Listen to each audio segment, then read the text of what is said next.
हरि ओम तत्सत। अब शरीर छोड्ने बेला चाहिँ योगीहरूले चाहिँ कुन तत्त्वलाई, कुन आश्रयलाई, आलम्बनलाई लिएर, त्यसैको सहारा लिएर शरीरलाई त्याग गर्दछन्। त्यसको प्रक्रिया के हो? उपनिषदमा, वेदमा त्यो ओंकार तत्त्वको निकै महिमा गाइएको छ। त्यो ओंकारलाई नै लिएर योगीहरूले प्राण त्याग गर्छन्, विसर्जन गर्छन् भन्ने कुरोलाई भगवानले यहाँ बताउँदै हुनुहुन्छ। यदक्षरं वेदविदो वदन्ति, यदक्षरं वेदविदो वदन्ति, यदक्षरं वेदविदो वदन्ति, यदक्षरं वेदविदो वदन्ति, यदक्षरं वेदविदो वदन्ति, यदक्षरं वेदविदो वदन्ति, विशन्ति यतयो वीतरागाः, विशन्ति यद्यतयो वितरागः, विशन्ति यतयो वीतरागाः, विशन्ति यद्यतयो वितरागः, विशन्ति यतयो वीतरागाः, विशन्ति यद्यतयो वितरागः, यदिच्छन्तो ब्रह्मचर्यं चरन्ति, यदिच्छन्तो ब्रह्मचर्यं चरन्ति, यदिच्छन्तो ब्रह्मचर्यं चरन्ति, यदिच्छन्तो ब्रह्मचर्यं चरन्ति, यदिच्छन्तो ब्रह्मचर्यं चरन्ति, यदिच्छन्तो ब्रह्मचर्यं चरन्ति, तत्ते पदं संग्रहेण प्रवक्षे, तत्ते पदं संग्रहेण प्रवक्षे, तत्ते पदं संग्रहेण प्रवक्षे, तत्ते पदं संग्रहेण प्रवक्षे, सर्वद्वाराणि संयम्य, सर्वद्वाराणि संयम्य, सर्वद्वाराणि संयम्य, सर्वद्वाराणि संयम्य, सर्वद्वाराणि संयम्य, सर्वद्वाराणि संयम्य, मनोहृदि निरुध्य च, मनोहृदि निरुध्य च, मनोहृदि निरुध्य च, मनोहृदि निरुध्य च, मूर्ध्न्याधायात्मान,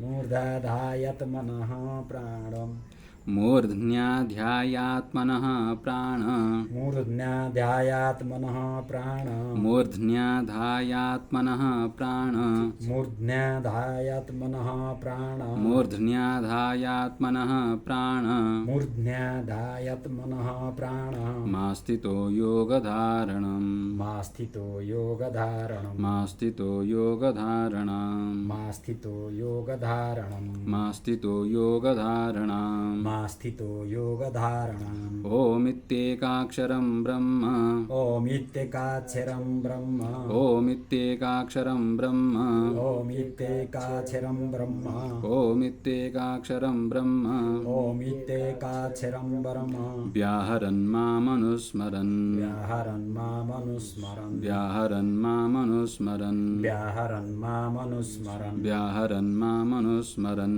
व्याहरन् मामनुस्मरन्, यः प्रयाति त्यजन् देहं, यः प्रजाति त्यजन् देहं, यः प्रयाति त्यजन् देहं, यः प्रजाति त्यजन् देहं, यः प्रयाति त्यजन् देहं, यः प्रजाति त्यजन् देहं, प्रजाति होइन प्रयाति, प्रयाति, यः प्रयाति त्यजन् देहं, यः प्रयाति त्यजन् देहं, स याति परमां गतिं, स याति परमां गतिं, स याति परमां गतिं, स याति परमां गतिं, स याति परमां गतिं, स याति परमां गतिं।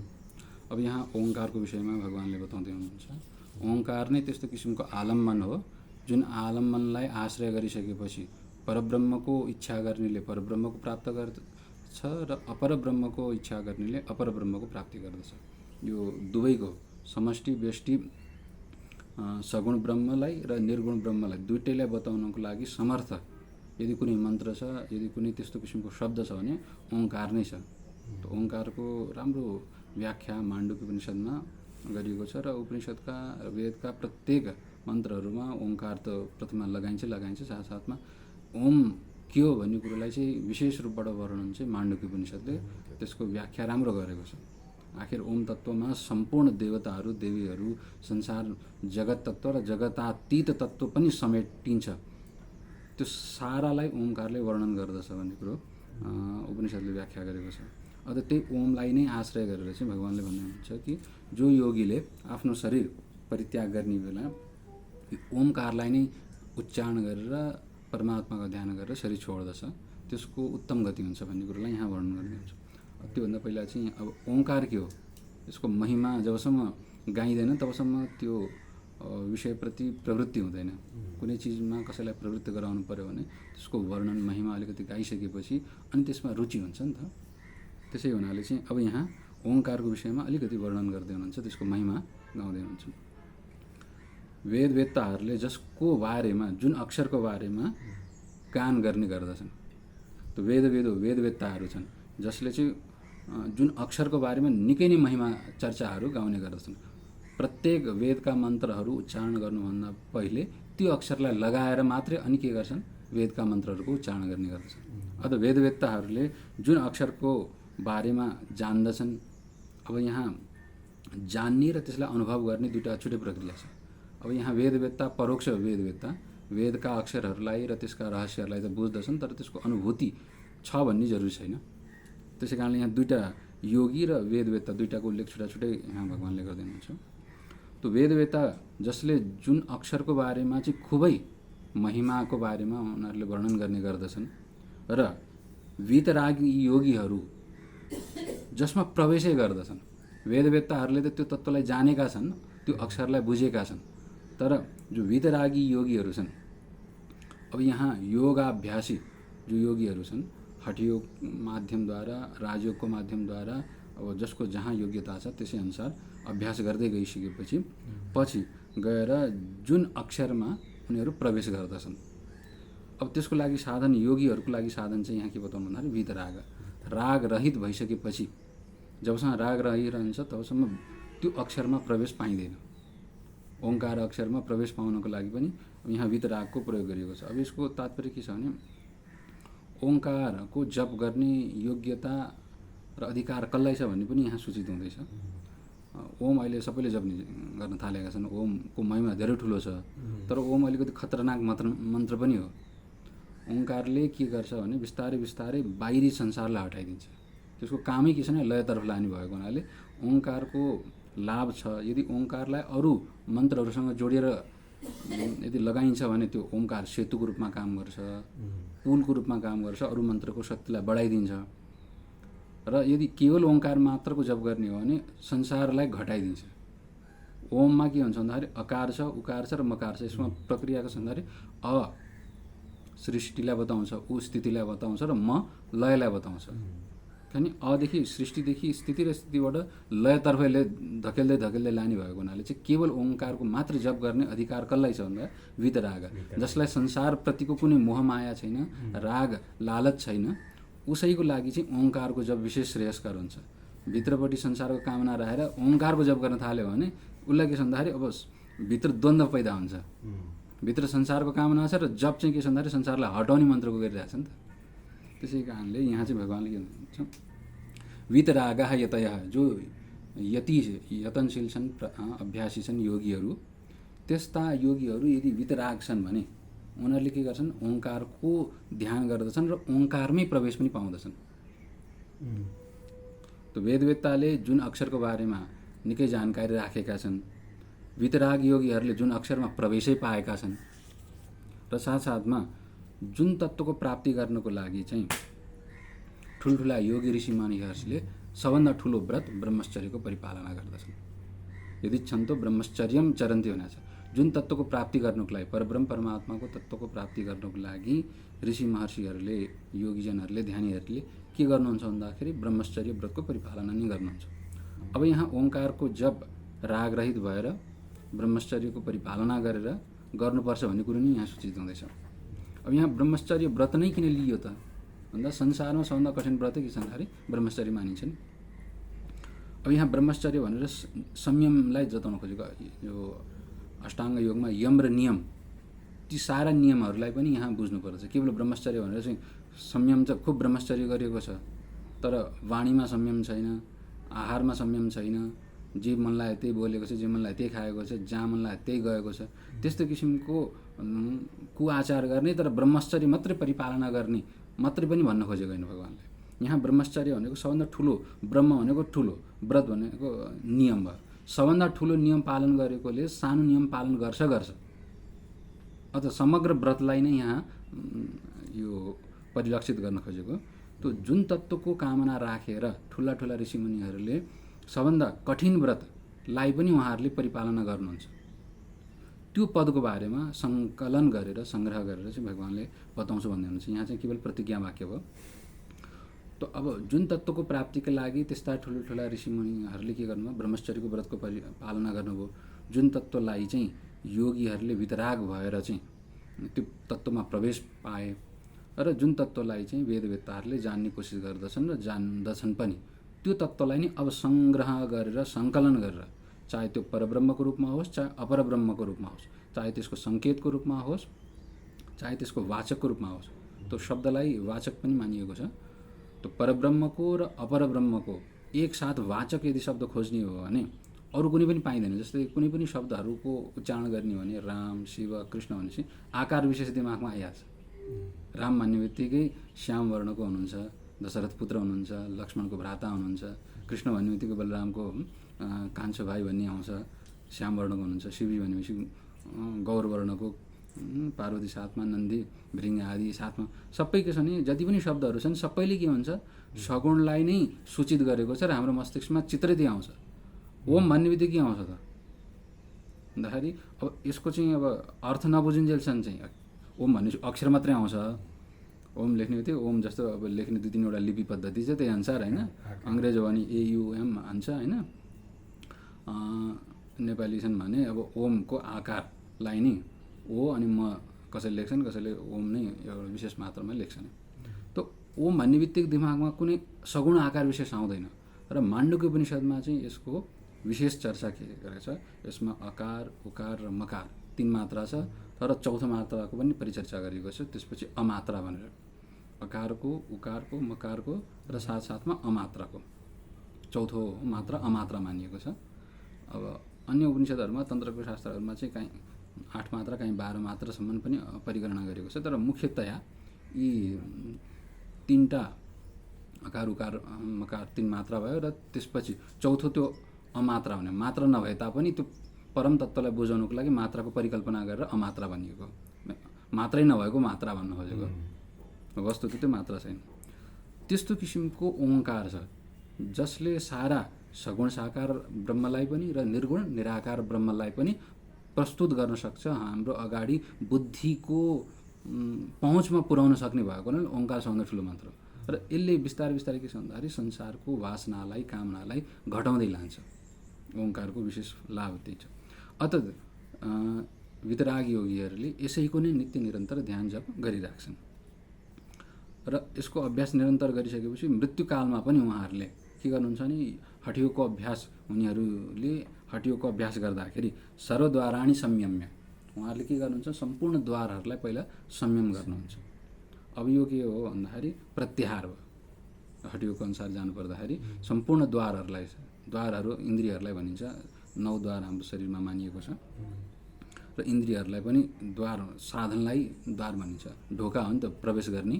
जस्तो विषय कहाँबाट घुस्छ त, मतलब द्वारैबाट घुस्छ। इन्द्रियद्वारा नै, आँखाको माध्यमद्वारा रूप घुस्छ, कानको माध्यमद्वारा शब्द घुस्छ, स्पर्श त्वगिन्द्रियको माध्यमद्वारा स्पर्श घुस्छ। यसरी चाहिँ द्वार ढोकालाई भनिन्छ। ढोकाबाट के हुन्छ, प्रवेश हुन्छ। त्यस्तै किसिमले यहाँ इन्द्रियलाई पनि द्वार भनिएको छ, किनभने त्यसबाट विषयहरूको प्रवेश हुन्छ। त्यो विषयहरू घुस्ने जुन साधन द्वारहरू छन्, ती द्वारहरूलाई चाहिँ अब योगाभ्यासीले पहिलेदेखि अभ्यास गरेको हुनाले मृत्यु समयमा पनि उनलाई गर्न सजिलो हुन्छ। अब यहाँ हठयोगको प्रक्रिया अनुसार पहिला बताउनुहुन्छ, त्यसपछि अनि भक्तिको प्रक्रिया अनुसार, दुईटै प्रक्रिया अनुसार बताउनुहुन्छ भगवान्ले प्राणलाई परित्याग कसरी गर्छन्। सम्पूर्ण द्वारहरूलाई, इन्द्रियहरूलाई सबभन्दा पहिला के गर्ने भन्दाखेरि संयमित गर्ने, प्रत्याहार गरेर सारा इन्द्रियहरू जो आफ्ना गोलकको माध्यमद्वारा विषयतर्फ गइरहेका छन्, दौडिरहेका छन्, तिनीहरूलाई चाहिँ तानेर ल्याएर पहिला इन्द्रियको आफ्नो स्थानमा जमाउने, संयम गर्ने। इन्द्रियको गोलकमै पहिला त्यसलाई संयमित गर्ने र त्यो गोलकमा बसेको इन्द्रियलाई नियन्त्रण गर्ने को भन्दा मन। र ती मनमा चाहिँ संयम्य मन सारा इन्द्रियहरूलाई चाहिँ आफ्नो गोलकमा नै समातेर राख्ने र ती गोलकमा बसेका इन्द्रियहरूलाई फेरि बिस्तारै तानेर ल्याएर कहाँ राख्ने भन्दाखेरि मनमा एकत्रित गर्ने। मनोहृदय निरुद्ध छ। अब सबै मनमा नै आएर सङ्कलित हुन्छ। मनद्वारा नै यी इन्द्रियहरू सञ्चालित भएको हुनाले अब आँखालाई कहाँ टिकाउने, मनमा टिकाउने। अर्थात् मनमा टिकाउनुको तात्पर्य आँखाले जो रूप हेरिरहेको छ त्यो रूप हेर्न बन्द गरेर चाहिँ भित्र आफ्नो मनमा नै त्यसलाई संयम गर्ने। यस्तैखेरि सिमले सबै इन्द्रियहरूमा संयम गर्दै मनमा ल्याएर केन्द्रितकरण गराउने सबै इन्द्रियलाई। र त्यो मनलाई अनि कहाँ लगेर बाँध्ने भन्दा हृदय निरुद्ध छ, हृदयमा ल्याएर बाँध्ने। अब यो हटियोको प्रक्रिया हो, यो एकै दिनमा सम्भव छैन, यो चाहिँ जीवनभर जसले अभ्यास गरिरहेको छ उसैको लागि मात्रै सम्भव छ। यसरी चाहिँ जब हृदयमा ल्याएर अब संयम गरिसकेपछि एउटा कुरो यहाँ के बुझ्नुपर्छ भने यो हुने प्रक्रिया चाहिँ स्वाभाविक प्रक्रिया हो, चाहे योगी होस् चाहे अयोगी होस्। योगी छ भने उसले आफ्नो सङ्कल्प शक्तिद्वारा चाहिँ चाहेको ठाउँमा लान सक्छ, योगी छैन भने के हुन्छ अथवा भक्त छैन भने शरीरमा हुने प्रक्रिया कालले नै स्वतः गराउँछ।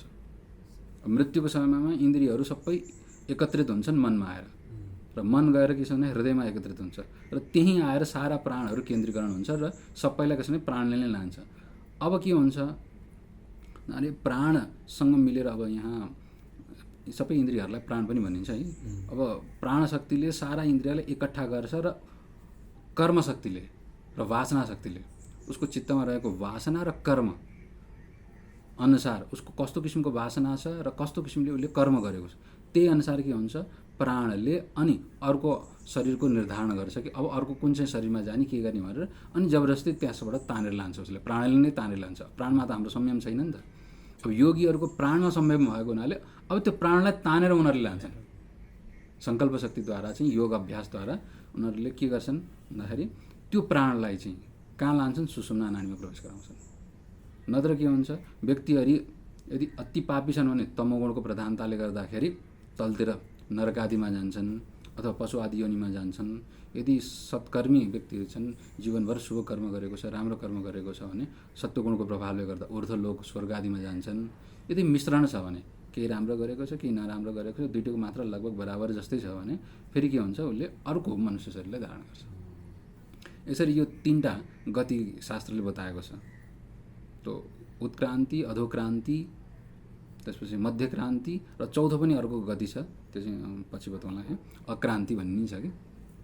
चार प्रकारका अब चौथो गति चाहिँ खास गति होइन, गति भनेको गमन हो। गमन तीन प्रकारको मात्रै हुन्छन्। र यो तीनटाको दृष्टिकोणबाट भन्नु पर्दा नि चौथो पनि एउटा छ। यसरी चाहिँ अब सामान्य व्यक्तिहरूको र योगीहरूको भिन्नता यहाँ देखाइँदैछ। सामान्य व्यक्तिहरूको पनि के हुन्छ, सारा इन्द्रियहरू मनमा आएर जम्मा हुन्छ, मन गएर हृदयमा निरुद्ध हुन्छ र हृदयमा नै प्राणहरू आएर सम्पूर्ण के हुन्छ प्राणमा नै एउटै डल्लो पर्छ।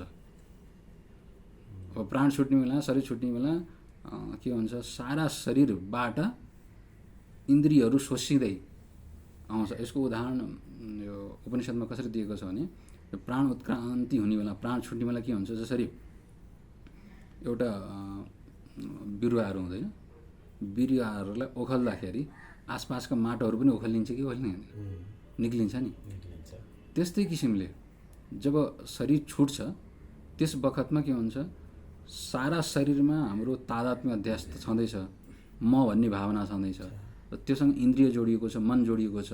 इन्द्रियहरू सारा शरीरमा फैलिएर बसेको छ, प्राण सारा शरीरमा फैलिएर बसेको छ।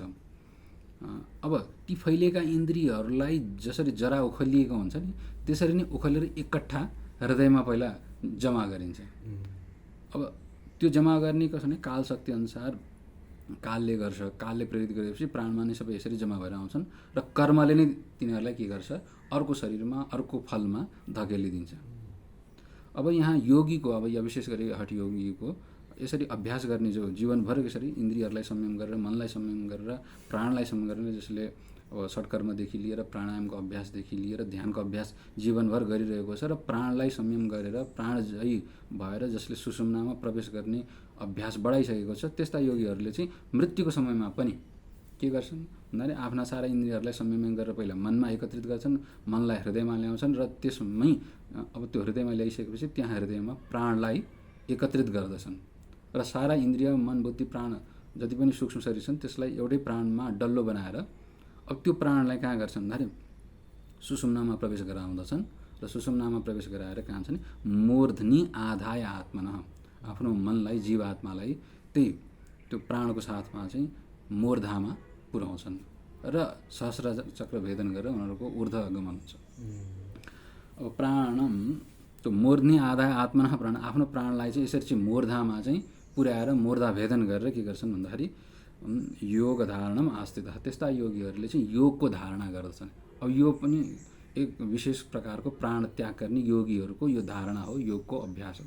अब यो कसको लागि लागु हुन्छ यस्तो किसिमको अभ्यास भने हठयोगीहरूको लागि लागु हुन्छ, किनभने हठयोगीले नै जीवनभर यस्तो किसिमको अभ्यास गरेको हुन्छ, उनीहरूले नै यस्तो किसिमको अभ्यास गर्न सक्दछन्।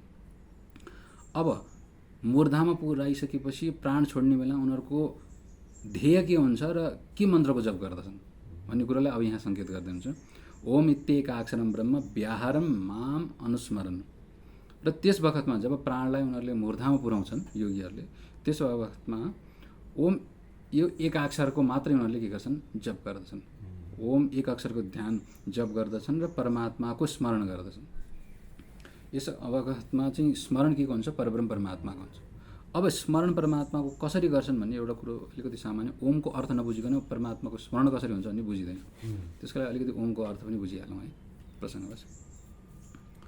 अघि भनिहालेँ ओममा अ उ म तीनवटा मात्रा छन्, चौथो अमात्रा पनि छ, त्यसलाई अलि पछि बुझौँला, पहिला तीन मात्राले बुझौँ।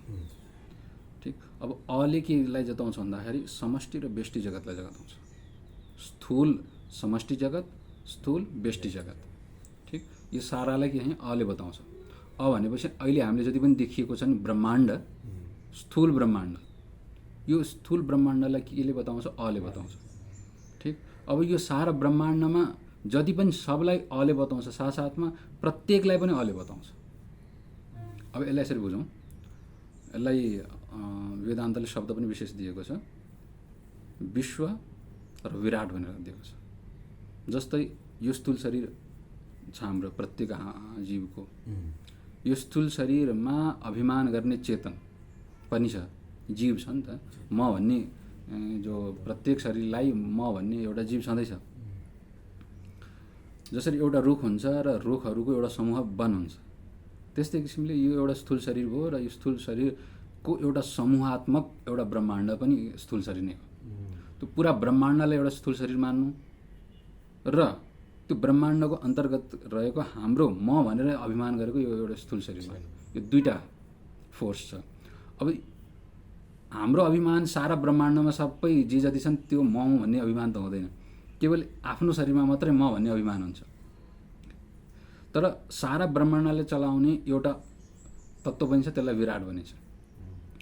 त्यसलाई विराट तत्त्व मानिन्छ र केवल स्थूल शरीरलाई सञ्चालन गर्ने जुन जीव छ त्यसलाई के भनिन्छ, अभिमान गर्ने, त्यसलाई विश्व भनिन्छ। ठिक। यो दुईटैलाई कसले बताउँछ, अकारले बताउँछ। हो म अ भन्ने बित्तिकै बुझियो, यो स्थूल शरीर व्यष्टि शरीरलाई, एउटा शरीरलाई सञ्चालन गर्ने, शरीरलाई अभिमान गर्ने म भन्ने चिज पनि अ रहेछ। मेरो शरीरको साथसाथमा उसको यसको जड चेतन नभनेको नछुट्याउने सारा ब्रह्माण्डलाई नै एउटा शरीर बनाएर त्यो शरीरलाई सञ्चालन गर्ने एउटा चेतन तत्त्व छ जसलाई विराट भनिन्छ।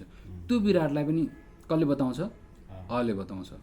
र अ भनेपछि के आउँछ भन्दाखेरि यो स्थूल शरीरको व्यष्टि शरीरको अभिमानी चेतन र त्यो समष्टि विराट जो सारा शरीरलाई सञ्चालन गरिरहेको छ त्यो विराट तत्त्व, मूलत दुईटै चेतनको तत्त्वमा अन्तर छैन, दुईटै चेतन एक हो भनेर एकत्वलाई पनि केले बताउँछ, अले बताउँछ। भनेपछि अब यत्रो कुराहरू सबै सम्झिनु पऱ्यो नि त। त्यो अको यो रहस्य भयो। ओममा अको रहस्य यति के भने व्यष्टि जगत र समष्टि जगत, त्यो पनि के भन्दाखेरि स्थूल जाग्रत अवस्थाको, जाग्रत अवस्थामा रहेको स्थूल जुन जगत छ त्यसलाई अले निरूपित गर्यो। त्यसपछि अब स्वप्न अवस्थामा जाउँ, सूक्ष्म जगतमा जाउँ। ठिक। अब सूक्ष्म जगतमा पनि के छ, व्यष्टि र समष्टि छ।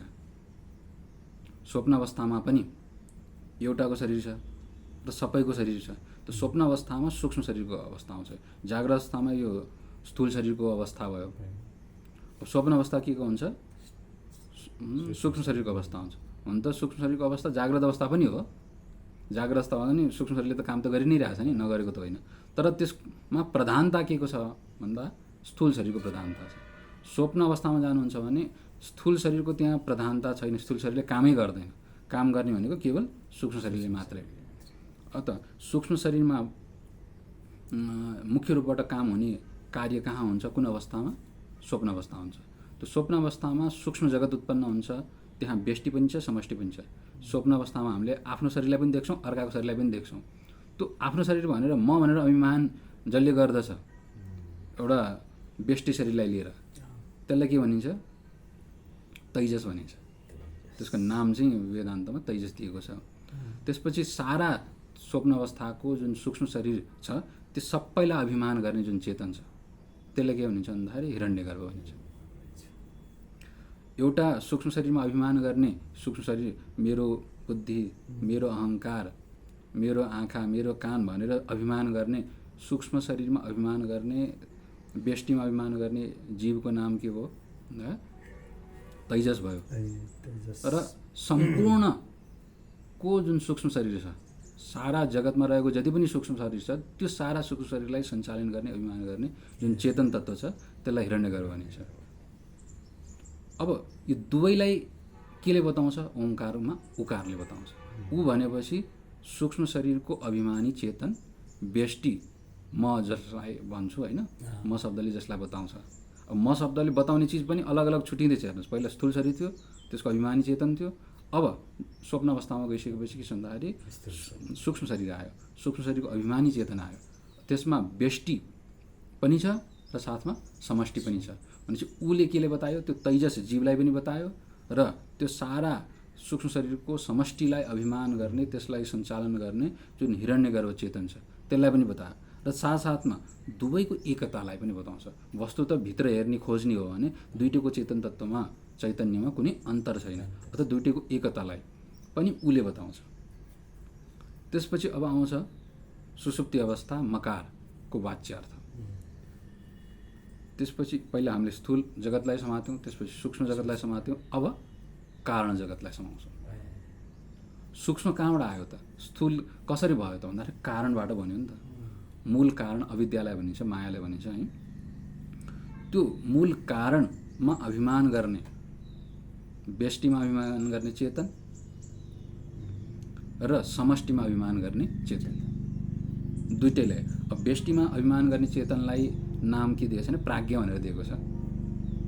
सुसुप्ति अवस्थामा प्रकृष्टेन अज्ञान, प्राज्ञ भनेर सामान्य विद्वान अर्थ लाग्छ है, प्रज्ञ वा प्राज्ञ भनेर। अब यहाँ चाहिँ वेदान्तमा चाहिँ प्राज्ञ शब्दको विद्वान भन्ने अर्थ हो।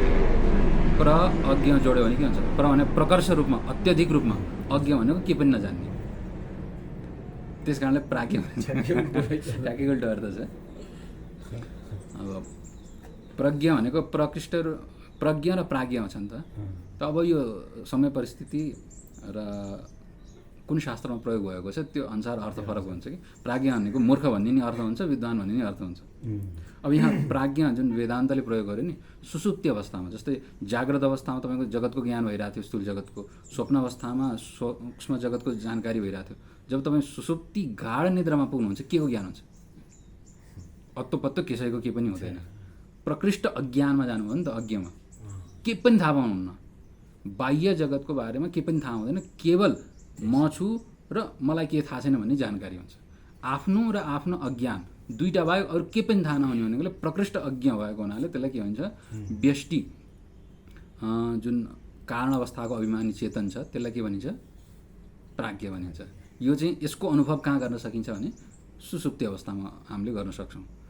अब यो तीनटामा यसरी हेर्नु, सुसुप्ति अवस्थाको जुन छ त्यो स्वप्न अवस्थामा नै आउँछ, स्वप्न अवस्थाको जुन छ त्यो जाग्रत अवस्थामा नै आउँछ।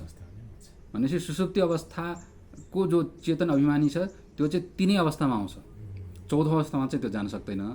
तर तीन अवस्थामा कसको अनुसूति छ, को सबैमा जोडिएको छ भन्दाखेरि त्यो प्राज्ञ जोडिएको छ। जो घोर अन्धकारमा अज्ञानमा डुबेको छ नि त्यो तपाईँको सुसुप्ति अवस्था पनि देखिन्छ, स्वप्न अवस्थामा पनि देखिन्छ।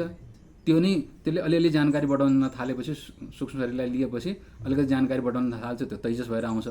त्यही तैजस नै फेरि जाग्रत अवस्थामा आइसकेपछि के हुन्छ? विराटको रूपमा, विश्वको रूपमा आउँछ। त्यो तिनै अवस्थामा घुसेको छ। तर जाग्रत अवस्थाको जो अभिमानी छ त्यो स्वप्नमा पुग्न सक्दैन, स्वप्नको जो अभिमानी छ त्यो सुसुप्तिमा पुग्न सक्दैन। तर सुसुप्तिको अभिमानी चाहिँ तिनटैमा घुसेको छ। यो कुरोलाई पनि के छ भने ओमकारको अ उ मले फेरि रहस्यले बताउँछ, मले बताउँछ। अब यो व्यष्टि र समष्टि दुइटै आयो। व्यष्टिको सुसुप्ति अवस्थाको चेतनलाई हामीले के भन्यौँ? प्राज्ञ नाम दिएका छौँ। अब यो नाम जेसुकैले पनि कुरो बुझ्नु पऱ्यो। यहाँ नामले केही फरक पर्दैन, तर व्यवहार गर्ने बेला शब्द प्रयोग गर्ने बेला चाहिँ स्पष्ट होस् भनेर मात्रै नाम दिएको हो। यो प्राज्ञ हो, यो व्यष्टिको हो। समष्टिलाई के भनिन्छ भन्दाखेरि अन्तर्यामी ईश्वर भनिन्छ। त्यही कारण अवस्थाको जुन सुसुप्ति अवस्थाको जुन अभिमानी चेतन छ, व्यष्टि एउटा एउटा ज्ञानलाई एउटा कारणलाई यदि अभिमान गर्छ भने त्यो प्राज्ञ भयो। सम्पूर्ण कारणलाई अभिमान गर्ने अभिमानी चेतनको नाम के हो भन्दाखेरि ईश्वर, अन्तर्यामी। त्यसैलाई ईश्वर भनिन्छ, अन्तर्यामी। अब फरक के भन्यो भन्दाखेरि व्यष्टि र समष्टिमा यति फरक हुन्छ। व्यष्टिमा के हो? त्यो अज्ञानले थिचिएको हुन्छ। समष्टिमा के हुन्छ? त्यो अज्ञानलाई उसैले थिचेको हुन्छ। अज्ञानलाई नै उसले थिच्छ, त्यो अज्ञान मायालाई नै उसले लिएर के छ सारा जगत उसले बनाउन सक्छ समष्टिमा। व्यष्टिमा के हुन्छ भन्दाखेरि अज्ञानले ऊ आफै थिचिएर के पनि गर्न सक्दैन, उसको शक्ति नै क्षीण हुन्छ। त यसरी चाहिँ यी तिनटै अवस्थाको दुई दुईवटा अभिमानी चेतन हो नि त, र दुई दुईवटा अभिमानी चेतनको एकतालाई केले बताउँछ भन्दाखेरि अ उ मले बतायो। त्यसपछि अब के छ भन्दाखेरि अ उ मदेखि 3 मात्रा अब ओममा योभन्दा भिन्न के छ भने अमात्रा पनि छ। यसमा अमात्राले केले बताउँछ भन्दाखेरि यी दुइटैमा घुसेको मूल जुन चेतन छ, समष्टिमा र व्यष्टिमा, जागृत अवस्थामा र स्वप्न अवस्थामा र साथसाथमा सुसुप्ति अवस्थामा पनि, त्यो जागृत अवस्थाको स्थूल र सूक्ष्म यो व्यष्टि र समष्टिमा, स्वप्न अवस्थाको व्यष्टि र समष्टिमा र कारण अवस्थाको व्यष्टि र समष्टिमा घुसेको जुन मूल चेतन तत्त्व छ त्यो सबैमा घुसेको छ। हेर्नुहोस्, अब कारण अवस्थाको अभिमानी चेतन के छ भने शुद्ध स्वरूपमा छैन, चाहे व्यष्टि होस् चाहे समष्टि होस्। तर अमात्राले बताउने जुन शुद्ध चैतन्य छ त्यो के कारण अवस्थामा नि घुसेको छ, स्वप्न अवस्थामा नि घुसेको छ र जागृत अवस्थामा नि घुसेको छ। सबैमा घुसेको जुन मूल जुन चेतन तत्त्व छ सबैमा प्रवेश गरेको, जुन जरो सबैमा घुसेको छ, जुन धागो सबैमा घुसेको छ, त्यो तत्त्वलाई केले बताउँछ भन्दाखेरि अमात्राले बताउँछ। अब शब्दको क्षमता रहेन नि त, अले पनि बताउन सकेन, उले पनि बताउन सकेन र मले पनि बताउन सकेन। तर अ उ म भन्दा पर रहेको ओम भनिसकेपछि जब विराम हुन्छ नि, ओम भनेपछि जब विराम हुन्छ, सबै सिद्धिसकेपछि मात्रै त्यो अवशेष रहने तत्त्व भनेर ओम उच्चारणको अन्तिममा ध्यान गर्नुको तात्पर्य पनि के हो भन्दाखेरि सबैको मात्रा सिद्धिसकेपछि जब अवशेष रहन्छ जुन तत्त्व त्यो के हो? सबैको मूल सार तत्त्व हो। त्यसैमा पुग्नुपर्छ। त्यही नै के छ भन्दाखेरि अन्तिम ध्येय परब्रह्म तत्त्व त्यही हो भनेर ओमले यसरी चाहिँ के छ भन्दाखेरि जगतलाई पनि बतायो, जगतातीत तत्त्वलाई पनि बतायो, साक्षात् नबताए पनि सङ्केत चाहिँ गरिदियो। यसरी चाहिँ ओमको ठुलो महिमा भएको हुनाले अब यसरी चाहिँ कुनै पनि शब्द, ईश्वरको कुनै पनि अरू त्यस्तो नाम छैन जुन नामले चाहिँ यसरी चाहिँ सम्पूर्णलाई बताउन सक्छ। अहिलेसम्म कसै भने यस्तो अर्थलाई बताउने कुनै शब्द खोज्नु भयो भने शास्त्रले बताएको पनि छैन, होइन? अब घुमाइफिराइ गरे जस्तै राम इष्ट हुनेको, कृष्ण इष्ट हुनेको, अब घुमाइफिराइ यही ओमको अर्थलाई नै लगभग बताउने कोसिस हुन्छ, तर मूलत रूपमा ओमकारले जुन बताउन सक्छ त्यो अरू कसैले पनि बताउन सक्दैन। अत ईश्वरको लागि यो अत्यन्त प्रिय नाम छ। त्यही भएर योग सूत्रमा नि तस्य वाचक प्रणव, त्यो परब्रह्म परमात्मालाई बताउनु पर्यो भने ओमकार नै अत्यन्त समीपमा छ, अरू शब्द सबै के छ? टाढा छन्। यसरी चाहिँ ओमकारको चाहिँ स्मरण गर्दै, ओमकारको वाच्य अर्थलाई चाहिँ ध्यानमा राखेर चाहिँ चिन्तन गर्दै ओम शब्दको उच्चारण गर्दै के गर्छन् योगीहरूले चाहिँ शरीरको परित्याग जब गर्दछन् तब उनीहरू कहाँ जान्छन् भन्दाखेरि परमाम गतिम, त्यो परम गतिलाई प्राप्त गर्दछन्, मोक्ष अवस्थालाई प्राप्त गर्दछन्। त्यो यो शरीर छोड्ने प्रक्रियाको यो ओमकारको रहस्य कुरो भयो। यो यसको अलिकति व्याख्या लामै भयो। यसरी चाहिँ अब योगाभ्यासी योगीहरूको लागि यो सरल छ। अब जो संसार चक्रमा घुमिरहेछन्, घर परिवारको पालन पोषणमा लगाइरहेका छन्, अब उनीहरूलाई कहाँ समय हुने र यो षट्कर्म गर, यम नियम आसन प्राणायाम प्रत्याहार धारणा ध्यान समाधि लगाऊ, अब यो सबै भइसकेपछि अनि बल्ल अनि मृत्युको समयमा के हुन्छ भन्दा जीवनभर अभ्यास गरिसकेपछि अनि प्राणलाई संयम गरेर प्राणलाई सुषुम्नामा प्रवेश गराएर मूर्धामा पुर्याएर ओंकारको उच्चारण गरेर परमात्माको त्यो चिन्तन गरेर अनि बल्ल प्राण छोड्न सक्छन्। अब यो सबैको त सम्भव छैन। यस्तो अप्ठ्यारो बाटो किन बताएको भगवान हजुरले? म यहाँ युद्ध लड्न आएको व्यक्ति अर्जुन, अब हजुरले अलि भर्खर भन्नु युद्ध गर, मलाई स्मरण गर। अब युद्ध पनि गर्नु छ, फेरि त्यो योगको साधना पनि सम्भव कसरी छ त? सम्भव छैन नि त। त्यो स्थितिमा हामी जस्ता साधारणजनहरूले चाहिँ यो योगीले गर्ने, ठुल्ठुला योगी महर्षिहरूले गर्ने यो अभ्यास बताएर त कामै भएन त हामीले के गर्ने त भन्ने अर्जुनको शङ्कालाई ध्यानमा राखेर भगवान्ले अर्को सुलभ उपाय बताउँदै हुनुहुन्छ। अनन्यचेताः सततं यो, अनन्यचेताः सततं यो, अलिकति यो छन्द मिलेन। अनन्यचेताः सततं, अनन्यचेताः सततं, अनन्यचेताः सततं, अनन्यचेताः सततं, अनन्यचेताः सततं, अनन्यचेताः सततं, यो मां स्मरति नित्यशः, यो मां स्मरति नित्यशः, यो मां स्मरति नित्यशः, यो मां स्मरति नित्यशः, तस्याहं सुलभः पार्थ, तस्याहं सुलभः पार्थ, तस्याहं सुलभः पार्थ, तस्याहं सुलभः पार्थ, नित्ययुक्तस्य योगिनः, नित्ययुक्तस्य योगिनः, नित्ययुक्तस्य योगिनः, नित्ययुक्तस्य योगिनः, नित्ययुक्तस्य योगिनः। नित्ययुक्तस्य योगिनः। अब यो हठयोगको माध्यमद्वारा अथवा अष्टाङ्ग योगको माध्यमद्वारा प्राप्त हुने जुन प्राण त्यागको प्रक्रिया छ, यो सर्वसाधारण छैन, सुलभ छैन, अत्यन्त कठिन छ। अब यो मार्गमा नलागेकाहरूलाई चाहिँ अर्को के मार्ग छ भन्दाखेरि भक्ति मार्ग छ। यो अष्टाङ्ग योगको मार्ग, हठ योगको मार्ग जो सर्वसाधारण सिद्ध छैन, त्यो गर्न नसक्नेहरूको लागि पनि उपाय प्राण त्यागको के छ? भक्ति मार्ग नै यो सरल उपाय हो, जसको हृदय द्रवीभूत हुन्छ, प्रेमले आप्लावित हुन्छ, प्रेममै लबालब भरिएको छ नि त। अब त्यो प्रेमको जुन ध्येय पदार्थ छ त्यो चाहिँ परमात्मालाई बनाइदियो। प्रेम हाम्रो जुन वस्तुसँग विषयसँग गाँसिएको छ, त्यो प्रेमलाई नै अब पहिलेदेखि प्रेम हृदयमा भएकाहरूलाई यो सरल हुन्छ। हृदयमा प्रेम त छँदैछ, त्यो प्रेमको अब धारो कता बगाउने त भन्दा विषयतर्फ अथवा वस्तुतर्फ नबगाएर त्यो प्रेमलाई चाहिँ ईश्वरतर्फ बगाइदियो। कसरी बगाउ भन्दाखेरि अनन्य चेता, अन्य सम्पूर्ण विषयहरूबाट स्वाट्टै चित्तलाई हटाएर त्यो एक मात्र परमात्माको चिन्तन जतिखेर पनि गरिराख। त यसरी चाहिँ सततम यो माम स्मरति नित्यश, निरन्तर र लगातार, यो दुईटा कुरोको उल्लेख हुँदैछ।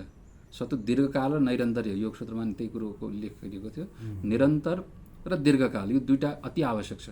चित्तलाई सेप बनाउनको लागि, अचानक स्मरण हुनको लागि निरन्तर र सधैँ अभ्यास जबसम्म हुँदैन तबसम्म के हुँदा भन्दाखेरि अचानक हृदयमा त्यो आउँदै आउँदैन। अब आजकल व्यक्तिलाई ठेस लाग्यो भने पनि मुखबाट के आउँछ? गाली नै आउँछ नि त। किनभने निरन्तर लगातार उसले त्यसै चिजको अभ्यास गरेको छ। पहिला पहिला बुढापाकाहरूको मुखबाट अचानक ठेस लाग्यो, केही भयो, दुख्यो अथवा हर्ष भयो, दुःख भयो भने पनि मुखबाट राम राम शिव शिव भन्ने उच्चारण हुन्थ्यो नि त। किनभने अभ्यास मनको त्यो भइसकेको थियो। अब अहिले अभ्यास के हो भने गलत चिजको भयो, गलत संस्कारको भयो, त्यस कारणले मनमा केही भयो कि खेद भयो कि या त गाली बक्ने स्वभाव आउँछ, त्यो ईश्वरको नामै स्मरण आउँदैन।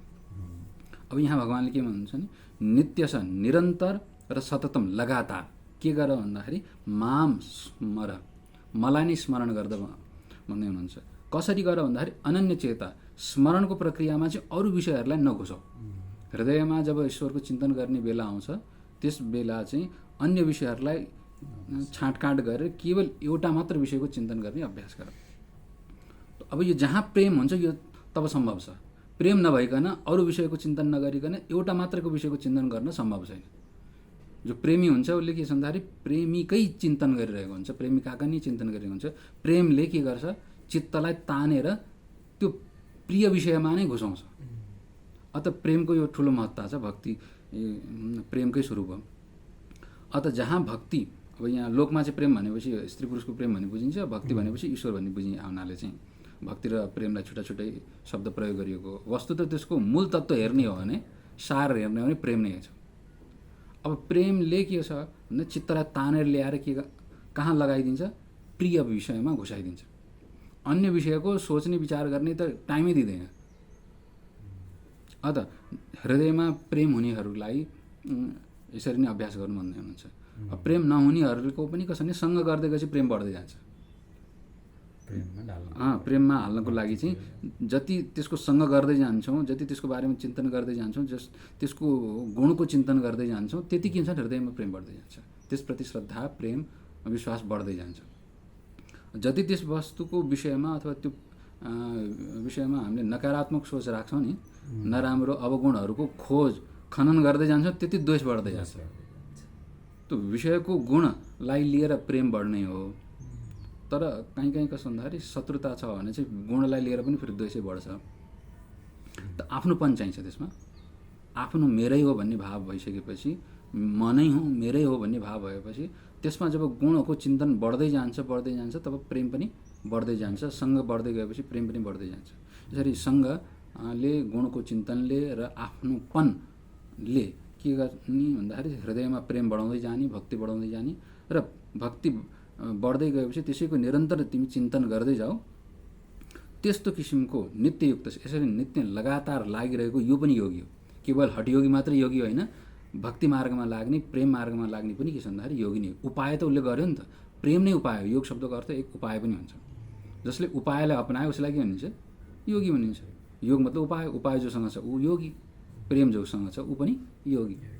यस्ता किसिमका योगी नित्ययुक्त निरन्तर प्रेममा लागेकाहरूलाई पनि के छ? सुलभ, परब्रह्म परमात्मा सुलभ हुनुहुन्छ।